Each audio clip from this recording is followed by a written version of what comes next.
Agachelis karagli abali.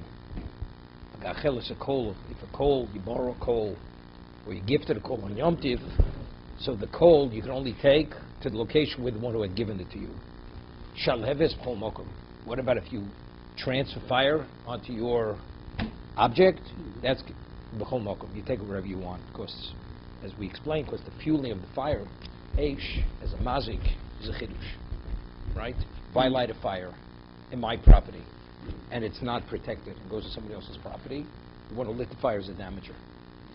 Even though it's a chidush. My animal goes and gores. When the damage takes place, whose animal is destroying, is damaging? My animal, right?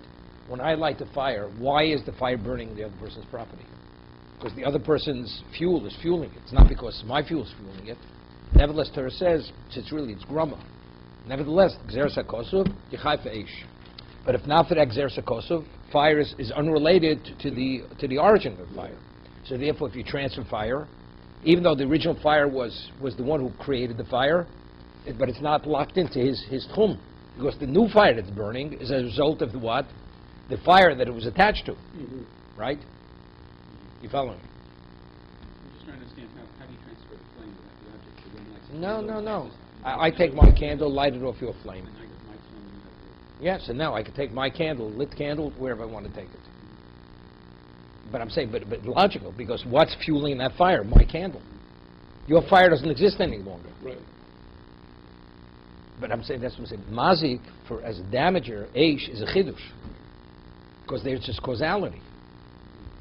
Okay?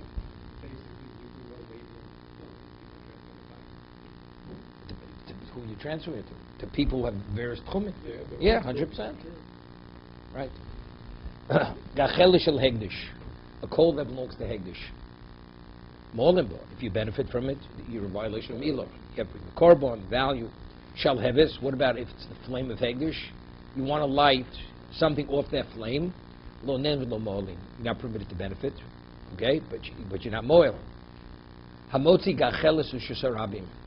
Person transports a coal into Shishram through Shisharab Mechayev. That's, you've transported an object.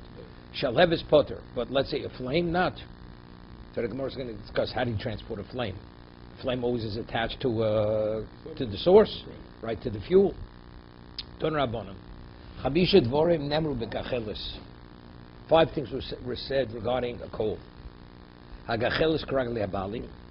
The coal is locked into the tchum of whoever had the coal in its possession when Yom Tov began. Shal heves b'chol mokom. But the flame you could take anywhere, because that's transfer. Gachel shel hegdish molin bo. Shal heves nenin lo nenin lo molin. That's so far. That's the Mishnah.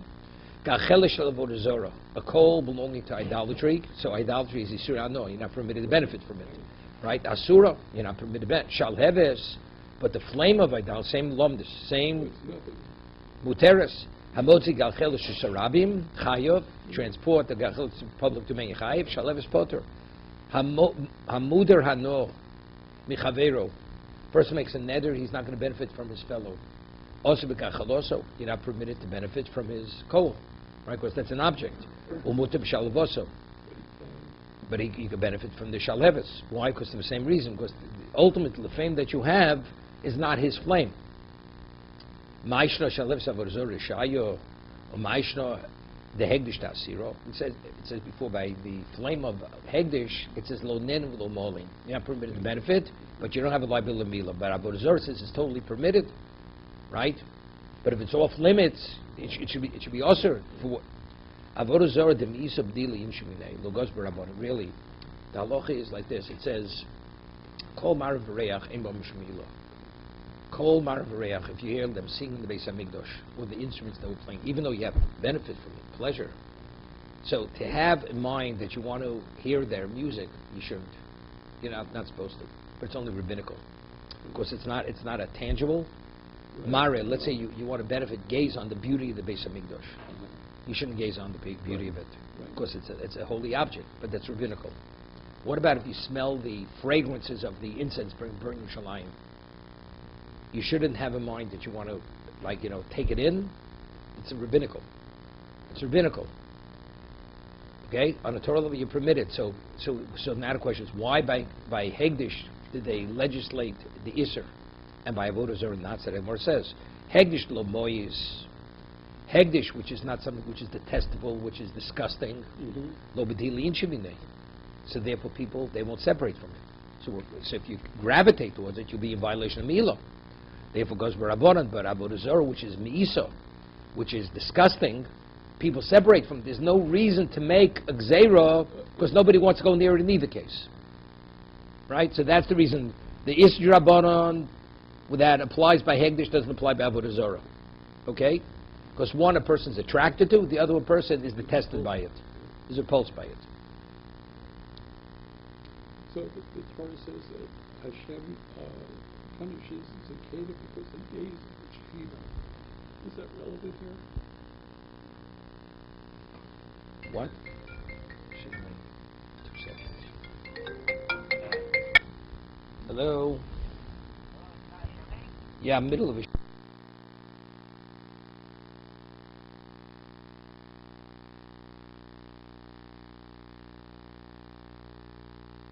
Which is the Zakeda at Har Sinai because they gazed at the Shekhinah.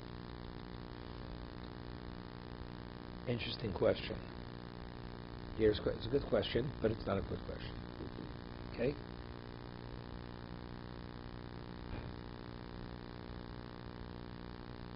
Okay, Bavakasha.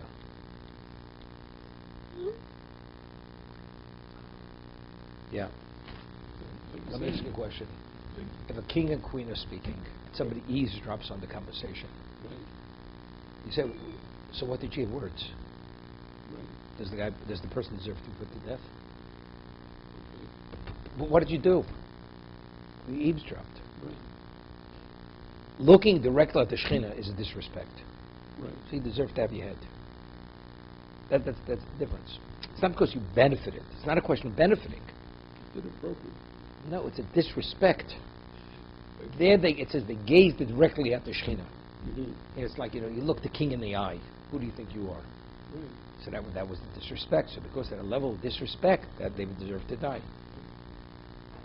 Here we're talking about benefiting. The provision of benefiting. There's no provision to benefit. No.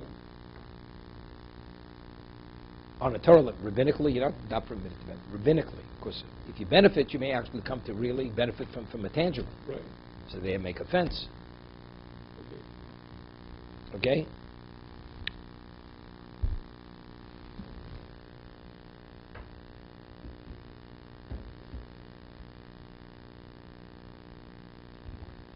Hamotzi gachel shusarabim says in the Mishnah, the Beitzah, a person who transports a coal from private domain to public domain, chayav, yechayav, for transporting.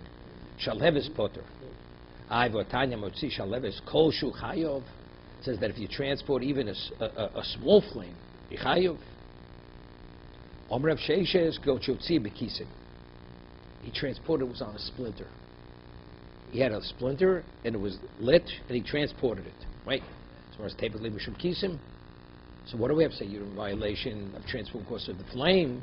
You're in violation because of the what? Of the stick, of the splinter. But let's be sure, transporting wood, it has to have a minimum shear, right? It has to be how big? What? It has to be large enough that you should be able to cook an egg, a chicken egg.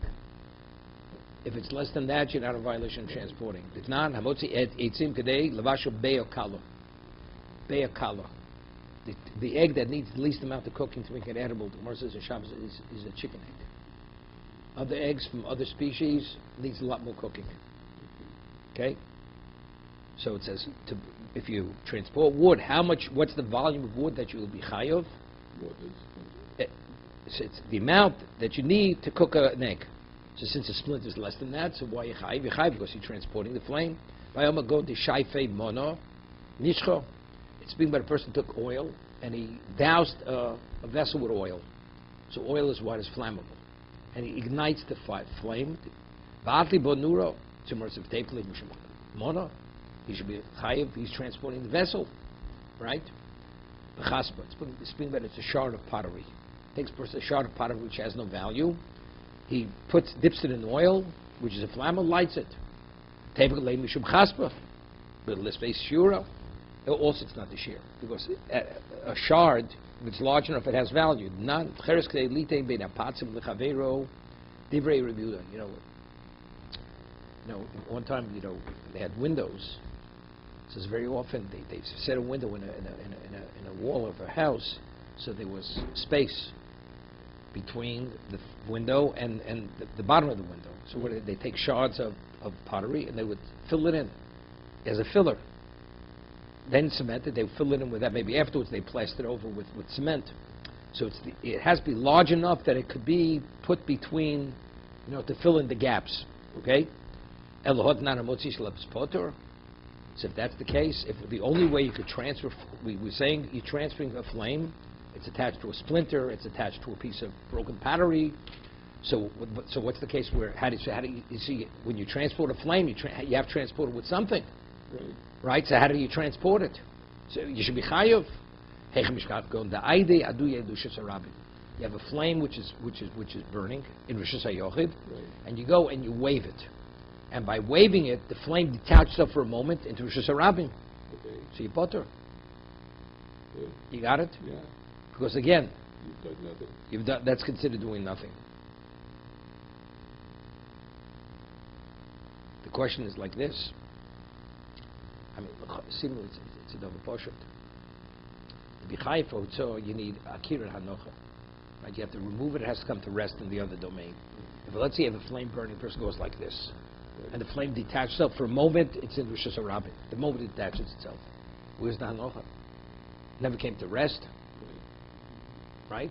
So what are you going to say?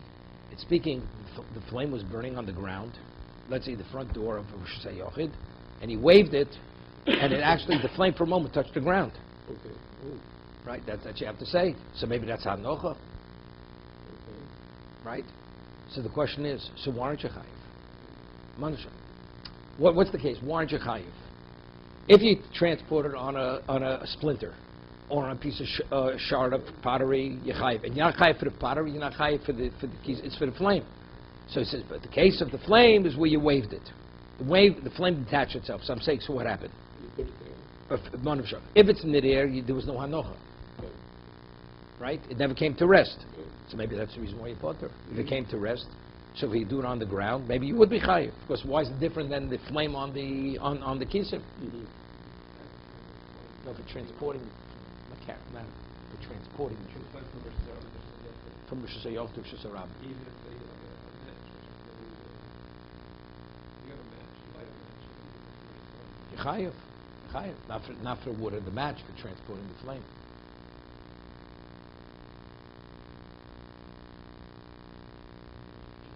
And that's what we're saying. That's the case of chayiv. The shard of pottery in the spindle itself didn't have a flame. It's too small. It's too small to be chayiv. You would not be chayiv. Would not be chayiv. Because you have the flame on it. You transport the flame. There's no shear for a flame. A flame has value because it's a flame.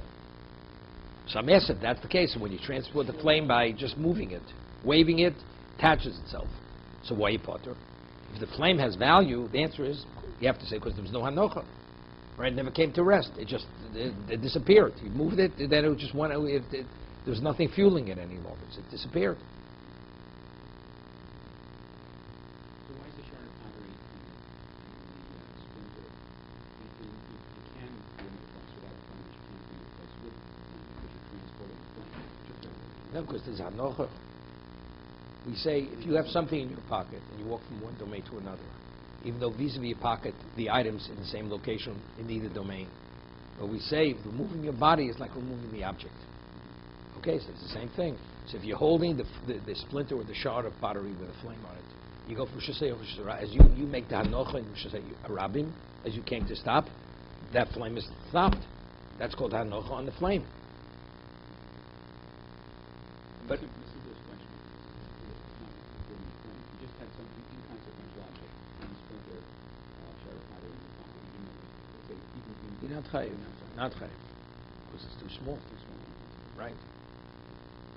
Here, the reason why chayiv is because of the flame that you're transporting, and the flame gets, Flame has importance. and the flame has importance. Therefore, the shard of pottery is important. No, no importance. It's just a means of transport. And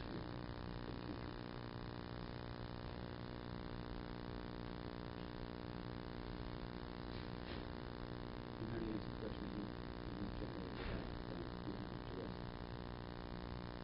No, you did come to rest. When you're holding and you come to rest, it's like the object came to rest. But you didn't come to rest. That's any, because you're continuously moving. Right? If somebody loads you up and you keep walking, you start walking a half an hour, 5 minutes before sundown on Shabbos afternoon, and you don't stop till nightfall. You're not chayiv, right? Because you made a nakira, there was no hanocha. You removed it when you started to walk, but it never came to stop.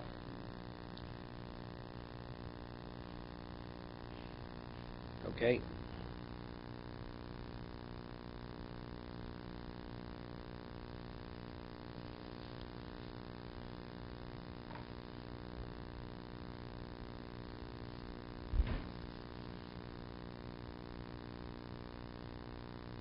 Tosei, it's an interesting shiloh. You have a bottle of perfume, and the amount of perfume that's in the bottle is less than the shear. And you transport the vessel from Rishus Harabim, you're not chayiv. Why? Because we say that the bottle of perfume is batel. Is secondary to that. Right. It's secondary. It loses the perfume. It has no value. Its value is the perfume. And since the perfume is less than the shear, you're not chayiv for the bottle. So Tosfos asks, what are we saying over here? What do we have to say over here? Because the wood is less than the shear, even the wood be the shear. Because it's secondary to the flame, the flame should cause that the splinter should not be valued, even if it would be the shear. Just as over there, when you have less than the shear perfume, and the bottle, if you would want to transport the vessel by itself, you're chayiv. But since the receptacle is being transported because of the perfume, and the perfume is less than the shear, you're not chayiv. Not on the perfume, not on the bottle. Mm-hmm. Why? Because the bottle is secondary to the perfume. Right.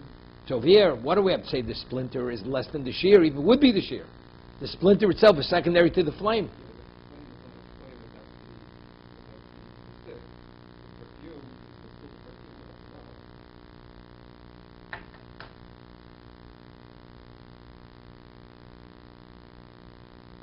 Okay.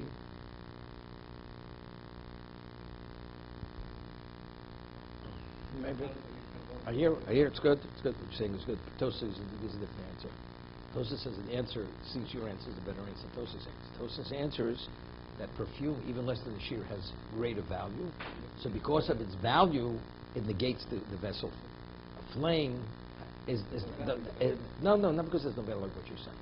It doesn't have that it's not special value. You know, flame, you make a flame, you extinguish it. It doesn't have a value. So it doesn't have enough value to negate the fuel, which is fueling it. Not because it's fueling it. It doesn't have enough value to negate what it's attached to. Is it coming back? Okay, you heard about David. Okay. Next mission, okay? You're okay?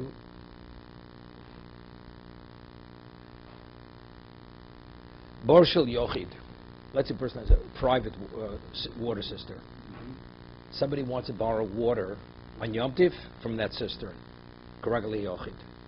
So it's locked in to the tchum of that one who owns the water cistern. Right? It's like I have a barrel of water in my house. So it's locked into the tchum of the one. What about Shalachi Osir? What about if it's a communal water system? Then it's correctly Achi Osir. Okay, now this is not so simple because this you have to come up with Brera here, right? I mean, they're all partners in the water. Let's say different people in the community made different tchumin. So we say it's locked in correctly Achi Ir. So if somebody comes from somewhere else, right? It's no. You can use it, but it's limited to all the tchumin of the people in the community. Shal Ole Bavel. What about if it's a Klal Yisrael water system? It's correctly Hamali. You know, they used to dig water holes for people coming up from Bavel to Eretz Yisrael. The water in that water hole is correctly Habemali. Whoever fills it up, he has no restriction. Why? Because the water originally was gathered there with in mind, whoever takes it, it should be his. Right? Like we had with the roer, right? Yeah. That even if it's not in the roer's domain yet, but since the owner had in mind to give it to the shepherd on Yom Tiv, so it doesn't identify with the owner, but it identifies with the shepherd.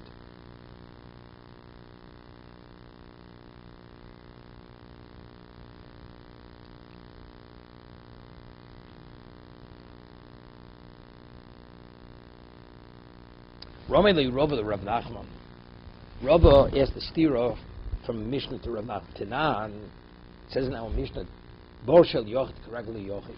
If it's a water system belonging to a private individual, so it's Karagli Yochid. It's according to the Tchum of the person who owns that. Raminu, it's Tosefta. Noros Hamoshim. You have a flowing river, meaning it's not a stagnant river, it's flowing. Or Mayonis Hanovim, or you have a wellspring which continuously generates new water. Harein Karagli Kolodom. Then it's Karagli Kolodom. What's the reason? Let's talk. When is Tchum set? When Yom Tov begins. When Yom Tov begins. So since this water was my domain when Yom Tov began, it locked into my Tchum. What about, let's say all the water would have been drained from the water cistern and it rains on Shabbos. No, it rains. You're going to tell me it's locked into the Tchum of the people who own the location? The Tchum is determined at the entry point of Yom Tov. So if you have a flowing wellspring, we have a river which continues, so the water is replenished continuously. So the water that's here tomorrow wasn't here before Yom Tov, or at the beginning of Yom Tov. So if that's the case, whoever takes water out of that well, or out of that river, he can take it wherever he wants. Because it's not the water that was there when Yom Tov began. Because that water already is down the river. Okay? We'll see. 1 second. Notice how Moshe Rabbeinu said, Novim harin korak le'odom.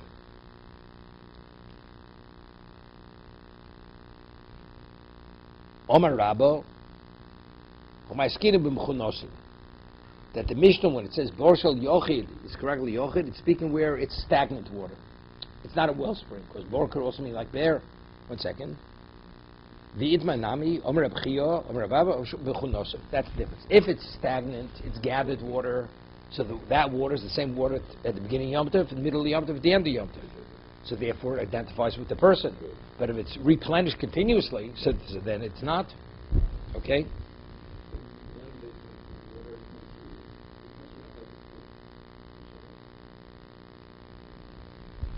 Okay?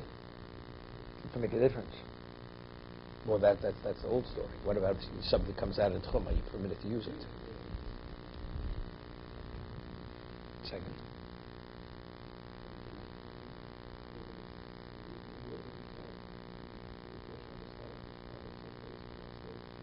It's upstream, so we don't get rid of it.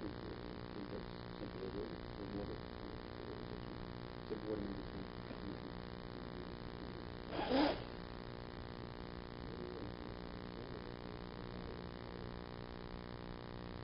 Yeah. Okay. Ephraim, give me a cup of coffee. Thank you. Okay, let's go further. Shall Oli Regolim, what about Oli Bova? What about if it's a water cistern that's put there for the Oli Regel, for the people who come for Aliyah Regel, Karagal and Bali? Then whoever fills up the water takes water from there. Why? Because it's there for everybody. Okay? Itmar. Interesting Shiloh. Mili v'nos l'chaver. What about he drew the water on Yom Tif, and then he gave it to his fellow? So now that we'll discuss that, does it lock in? Excuse me. Does it lock in on Yom Tif? Yeah, here. Before Yom Tif, it's Karagalim and Mali. No. So now it's a sha'at. He draws the water and gives it to his fellow. The moment he draws the water, seemingly, we say it's Karagalim and Mali, because it was meant to be the one who's going to draw it. So if that's good, what's the sha'at? So if I give it to my fellow, it's already locked in on the person who drew the water. So what's the shayla here? Mishnah's value here. Person drew the water and he gave it to his friend. Now the question is, he drew it to give to his friend, or he drew it for himself and gave it to his friend? Seemingly, if he drew it for himself and gave it to his friend, it's understood it's no good. Right. Here it's he drew it to give to his friend. Well, no, that's the Shaila. Yeah. That's the Shaila. Rav Nachman Amar, Keraglim Mishn Smaldo, because I'm acting as your agent. Thank you. I'm acting as your agent. Rav Sheish Soma Keraglim Mali. Rav Sheish says no. It's it's locked into the tchum of the one who filled it. So what's the machlokes? Marsav Bir Defkeru. One is of opinion that the water cistern is ownerless, doesn't identify anyone. Therefore, what? Therefore, when he draws it to that person, he's what? He's no. Therefore, it's hefker. Right. Doesn't like Marsav Bir the shutfihu. It's a shutfus. It's a parshas, like the case of the barrel of wine. So that's brero. So when he takes it out of that water cistern, he's taking his portion. So his portion goes back to when? Goes back to Erev Yom Tov. We're saying everything is determined at the beginning of Yom Tov, right? Okay. So if it's a water system and all the water there is a partnership, so when he takes his amount of water out, he's taking his water out. So his water was his from when? From the beginning of Yom Tov, the older braver. So when he gives the water to his fellow, what water is he giving to his fellow? His water. So therefore locks in. But what about if it's hefker? It belongs to no one. So when he's taking it on Yom Tov, what water? It's not retroactive. So tchum is not determined before; it's determined now. Now there's no tchum. Therefore, when he gives it to his fellow, it becomes his fellow. Marsav bir defkeru, marsav bir deshutfiu. Let's see Rashi. So Rashi is kungon shemil l'tzor chaver. It's not he took it for himself. He filled it on behalf of his friend. The milu la'atzmo hotinam behedger karagim malei. If he filled it for himself, it's karagim malei. Karagim shesmaldo the nasel zeh shluchav konolo. According to, okay, Rav Nachman says when he drew it on behalf of him, he's a shliach. So if he's a shliach, it identifies with the one he draws it for. Sheisova bir defkeru magbia mitzil chavero lo kona chavero. Yeah, right. Tosas argues here. Can I mean about mitzia? B'shnai mosin. What's that locha?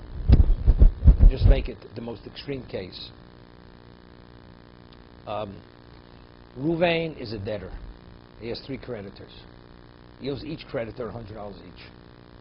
And now one of the 3 creditors is going to seize property from Ruvain, okay? And he has a right to seize it. Take $100. Before he seizes the $100, third party comes and he grabs it on behalf of one of the other creditors. Because he wants to preempt him, because once he takes the 100, he only has 100, his friend is out of a location of collection. So what's that law? So the Gemara says, since if he seizes that $100, it's a detriment to the others. We don't say schi. We don't always say if I want to do an action which brings benefit to a person, I become a shliach. What about me benefiting one, but it's a detriment to another? Torah says you can't become a shliach. Let's go chav l'acherim. It's a detriment to someone else. So therefore, the seizure is not a valid seizure, even though it's a benefit for the one that you're seizing on his behalf. Now the question is, if I find an ownerless object, and I want to pick it up for myself, you have a right. What about I want to pick it up for a third party? It's called a magvim tzil l'chavero. I pick up an ownerless for someone else, rather than take it for myself, I want to take it for somebody else. So there's a question. If you hold it's not valid, why is it not valid? Because it's chav l'acherim. Because if I take the ownerless object for him, that means a third party now doesn't have the opportunity to find an ownerless object. So since there's a certain detrimental side to it, you cannot represent another person unbeknown to him. Let's see, I'm making the shalos. My beam is l'chaver. Kol l'chaver, lo kol l'chaver. But you can give it to somebody. I want to give somebody in California, pick it up and say, this is for so-and-so. No, if you hold my, no, you can't. You can't do it. It didn't benefit. But it's a chav l'acherim. It's a detriment to all those who didn't find it. Because if you take it for him, that means nobody else has the opportunity to find it. But you said it was hefker. So by hefker. So I pick it up for me, I make the kinyan, and now I can give it away. Now, once you take it for yourself, you give it away. Right. You can't make money that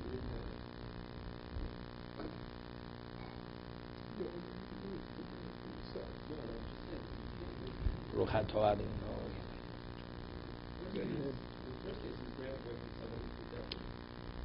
That's the extreme case. Here is a question. Denying a person an opportunity, is that a detriment or is not a detriment? That's the Sham of Mitzvah. When you take something from someone else where the other person has a claim and deny him, that's definitely a detriment. Not even a question. But denying a person an opportunity, is that classified as a detriment? That's the Shiloh. So Mitzvah is what? It's ownerless. I want to take it from my friend, but if I take it from my friend, that means a third party doesn't have the opportunity to take possession of an ownless object. Is that sufficiently in a detriment that shlichus is not going to work? Okay? So it's a question. We hold Lech-Lecha, you can. It's not the same as seizing property where you have three creditors, because each one has a claim. So you deny a person something that he has a rightful claim to. Here, it's an opportunity. Denying someone an opportunity, but he doesn't have a claim to it, that's not called a detriment.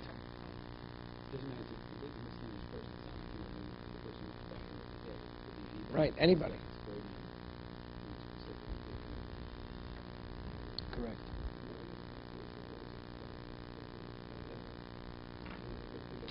Yeah, because that's the other can't travel.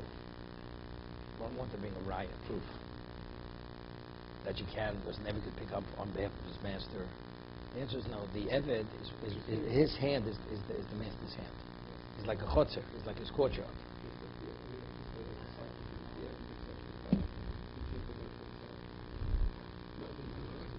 No. Anything the Eved takes is automatically the master's. It's transferred immediately. Because the hand of the Eved is the hand of the master. He's his chattel.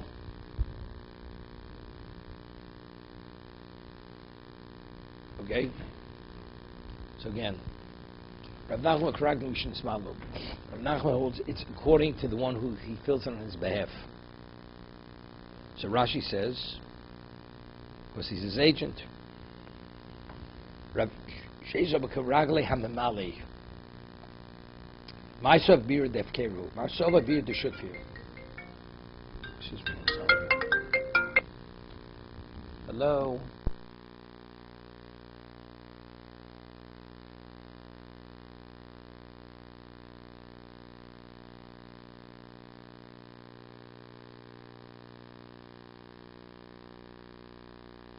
Okay, so Rashi says, Rav Sheshet Sova Bir Defkeru, Amar Bi Mitzil Chaver Lo Kona Chavero, Kadami Rav Mitzil Shnaim Ochsin, picking up an ownerless object on behalf of a third party, it's not valid. Davik Tovus Bachov Moksha Chav Lachevim. It's the equivalent of seizing a debt, which is a detriment to others. Elam Bi Kona, Sue acquires it, the one who picked it up.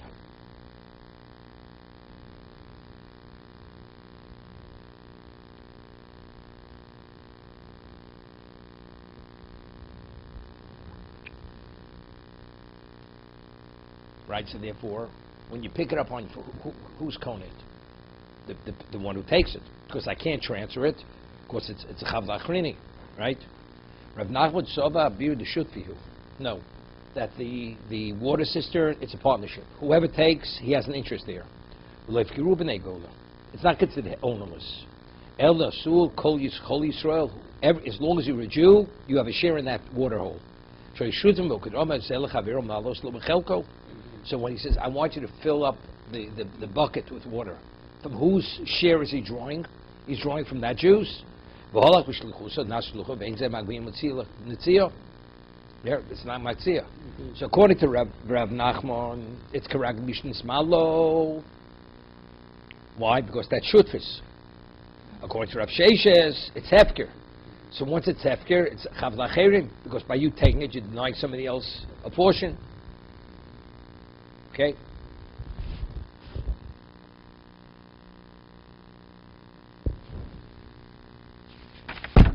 Maybe there's a taste here.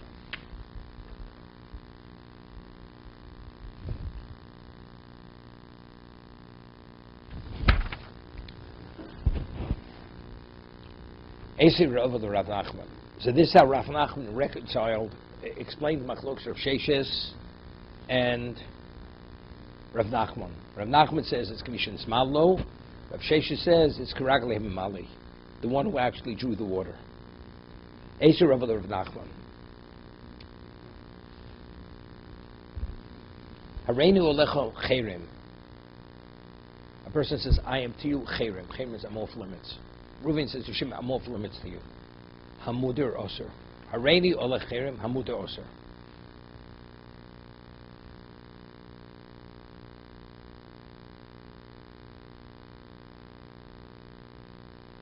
Yeah. What's the mudah? The one who the netter was directed at is not permitted. So if I say, I am a cherim to you, that means whoever I spoke to cannot benefit from me. Correct? Harei ato olai cherim. What about the Reuven says, you're a cherim to me? Right? Hanodor oser. So Reuven is not permitted to benefit Shimon. Hareini olecha vato olai. He says, I am to you. That means you're not permitted to benefit from me. Vato, and you to me. You can't benefit from me. I can't benefit from you. Shnei masur b'zeh v'zeh. So they're both not permitted to benefit from one another. Okay, if he says that. Umutor b'shal oli bovel. But you're permitted. What about the sister in oli bovel? So we just said something. Ba'asurim b'shel oseir. But if they live in the same community, they're not allowed. From Oli Bavel, they're not allowed, but if it's a water cistern in the same city, they're allowed. What's considered belong to Oli Bavel? That everybody has a right to it, they're sharing it. Harabayis, Halishochos, the rooms, Hazoros, the sanctuaries, Ubor Shel Emtzaderech, the pit in the middle of the road. Ve'elein Shel Oseir, what belongs to the city itself, Aleph. Harachovot, the street, Beis HaMerchot, Beis HaKnesses, that's all below, that's communal. That's all communal property. The Amrit Biyu, the Shutfihu, we just finished saying, if you hold that the water cistern is a partnership, and that's why Rav Shesha says that when you draw the water, you could draw it for a third party, because you're taking his share, right? That's how we explain Rav Shesha's. Amay Mutter, why is it permitted?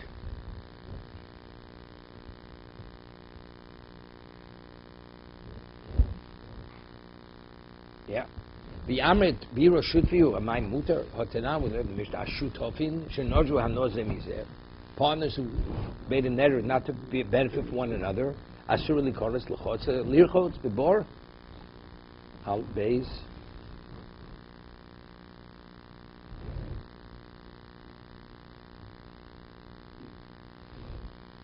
Yeah.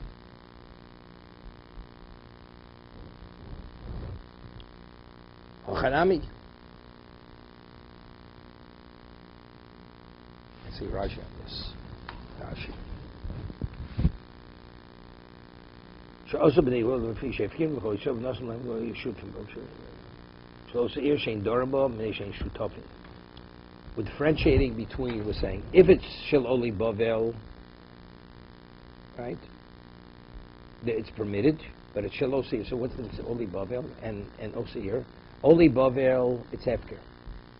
It's hefker, so if I make a netter, it has no bearing on you being able to benefit. But if it's shalosia, which is a partnership, so if he benefits from the well, he's benefiting from my water. So therefore it's also.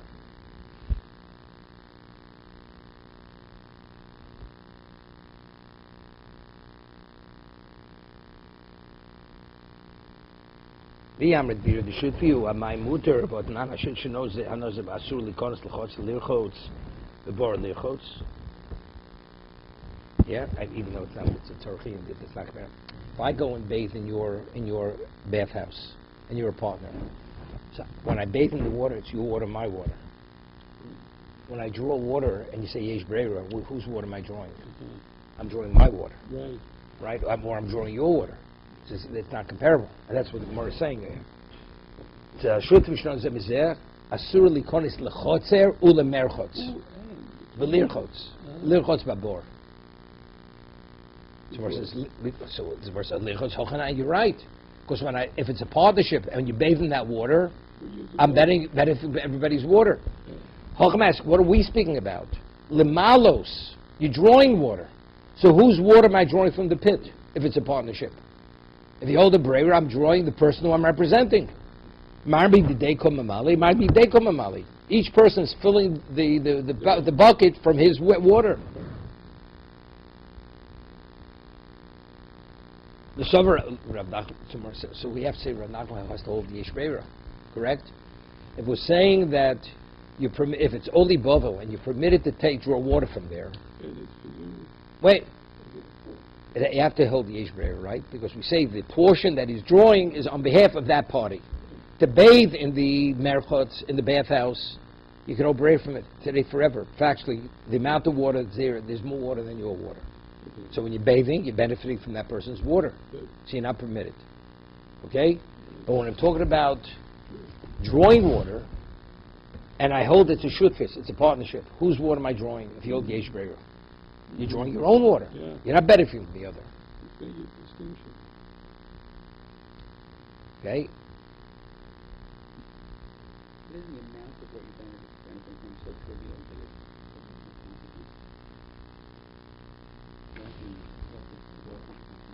No. I make a netter. I say you're not permitted to benefit from it. So we're saying, sorry, these are all.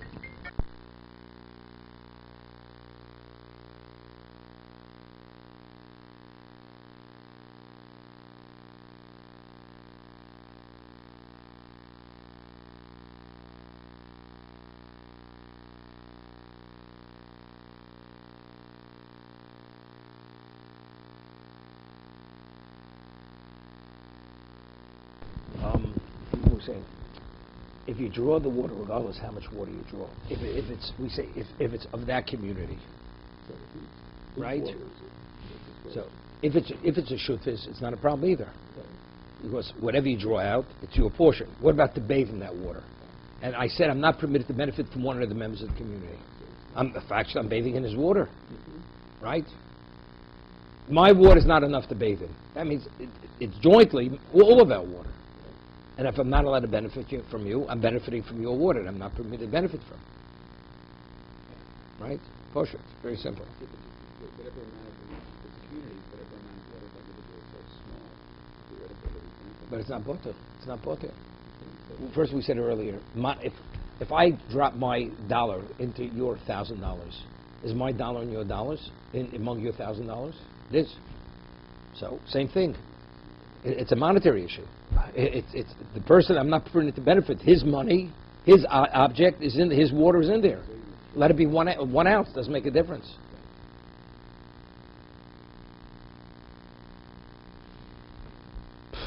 Okay.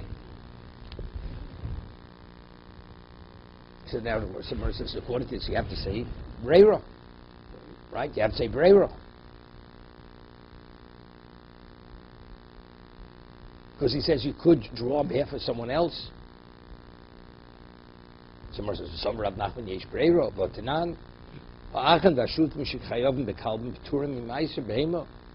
Shchem m'maiser behemo p'turim min ha'kalbo.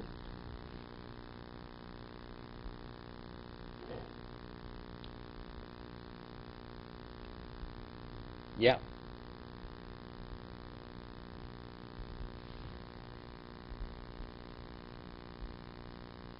Yeah. Now, there's a chiyuv to matzah shekel, right? Every ador, you send half a silver coin to the Beis Hamikdash, and that's your share in the korban tzibur, in the communal offerings. Let's say two people send 1 coin, a whole coin, not a half a coin, and each one's a part in half the coin, right? What's that look for? They have to send. They send a little bit more. So Rashi explains, it means like this. A full shekel. So each one in actuality is given half a shekel. There you go. Not fifth, has nothing to do with a fifth. Has nothing to do with a fifth. Achim hashutfin. Achim shein shutfin birushas avim. The partners in the what's his name? Shechav mekalban p'turim ma'aser behemo. Shehem ma'aser behem p'turim mekalban. Kol shehuskol losis ma'aser shekel korban sibur. Tilcham aleim lehoset bo ktano lios kalban lefrosh obnei shehin chatzei shkolim chatichas dakos noichen labit. Pom shei machlifno so emos Hakalban b'chilov. He's saying like this: when you send a half a coin. Now, what is the basic issue with these half coins? Sometimes they combine them with the larger coins. There's always an exchange rate. So who assumes that responsibility? So Chazal say when you send it, you have to send a little bit more. Why? To cover that. Also, it's a master shek. What happens if some of the silver goes lost? No. It has to be a master shek when you send it, weight-wise. But let's say on the way, part of it breaks off. So at the end of the day, it's going to be less than a half. Right. So you send this, what they call a kalbon, a sixth more to cover if there are you incur any damages. Okay? Or exchange rate, to cover the exchange rate. If you want to take 2 half coins, make it into a larger coin. The Beis Hamikdash has to pay a money changer for this. So who should cover that cost? The one who sends it. Okay? So we say that Achshav Shutin, Shechayim Bekalban P'tur M'Maisa Behema. Chav M'Maisa Behema P'tur Min HaKalban. Okay, we'll stop here today. All right.